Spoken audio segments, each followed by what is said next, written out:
Hey, good morning, it's Owen, Bigland. This is the Inside Edge video blog. There's essentially two types of real estate you can buy on the MLS in Greater Vancouver. The most common, of course, is freehold land. That's where you not only own the structure, the house, but you also own the land or the lot or the dirt that it's sitting on. Same thing with a condo or a townhouse. With freehold, you own the structure and you also own a percentage or a portion of that land that your townhouse or your condo complex is sitting on. That's the most common. The other type of real estate you can buy is what's called leasehold land. And leasehold, keep it simple, is you own the structure, you own the house or you own the condo or the townhouse, but you do not own the land that it's sitting on. The land is essentially, you're renting it. It's on a prepaid lease. It could be 50, 75, it could be a 100-year lease that's ticking down every year. So when you're buying leasehold land, you're really not buying real estate, in my opinion, because everybody knows when you buy a piece of property, the value is in the land, it's in the dirt. That's what appreciates over time. The structure, the house, that depreciates over time as it gets older. And all you have to do is look at your tax assessments on a detached house.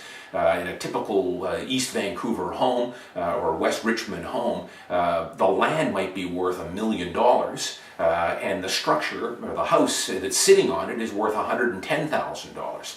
Every year that land will go up, or give or take, it always goes up and down over the short term, but generally the land or the dirt is appreciating and the structure is depreciating. Now with leasehold land, it's the reverse of that. The structure is depreciating and going down, and as that lease wears down, it also goes down as well. Now, for the life of me, I don't really know who would buy leasehold property. Especially when you look at the prices of what these are selling for. In my opinion, they're not offering nearly enough incentive to rent the dirt. In my opinion, they should be selling at about half of what freehold is, but they're not. They're selling pretty much every bit at what freehold land is selling at. So I'm going to give you a quick little case study here on the perils of buying leasehold land and what they look like when you try and sell them later on. And the MLS, of course, is full of these. Now, these pockets of leasehold land, they're not, as I say, they're not that common, but there are pockets of them. The biggest one being out at UBC in the university area, Westbrook Village, that's all Indian land. A lot of it is on leasehold land. There's some at the south end of False Creek that's owned by the city of Vancouver. There's a lot out in Tawasin that again is Indian land, and there's some pockets in Richmond as well. So let's take one here that I pulled off the MLS last night. This is out at University District, Westbrook Village. This is a 2-bedroom, 2-bath, 950 square foot condo. It was sold as a pre-sale back in January of 2011. This is on leasehold land. It's on Indian land out by UBC. They bought this unit in January 2011. They paid $693,000 for it.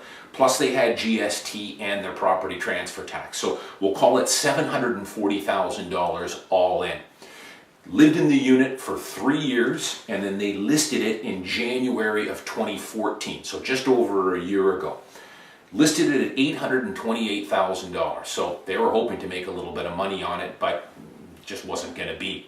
Now, keep it simple here, I won't bore you with the details. This home stayed on the market for over a year, which is pretty typical with selling leasehold property. It's tough to sell. Stayed on the market for over a year. They had 7 price reductions.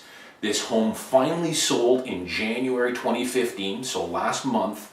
It sold for $653,000, minus your real estate commissions of about another $22,000. So let's call it $630 was their net. Paid $740. They held the property for 4 years total, including the over a year they had it on the market. They lost $110,000 on that sale.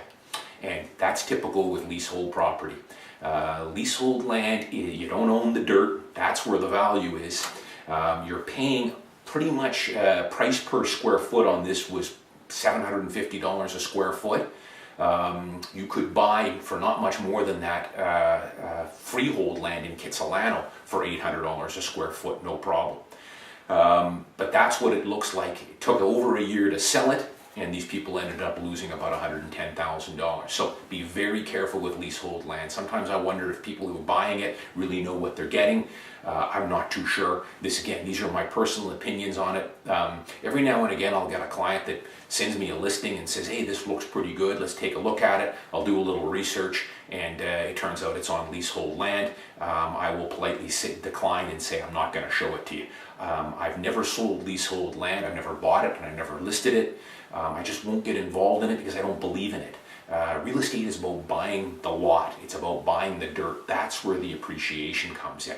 And I'm sure there's somebody that could tell me that there's some great leasehold deals out there somewhere, maybe ones that have only got another 10 or 15 years left on the lease. You can buy them one bedroom for 40 grand or something and rent it, and the cap rate will be great and you can make money.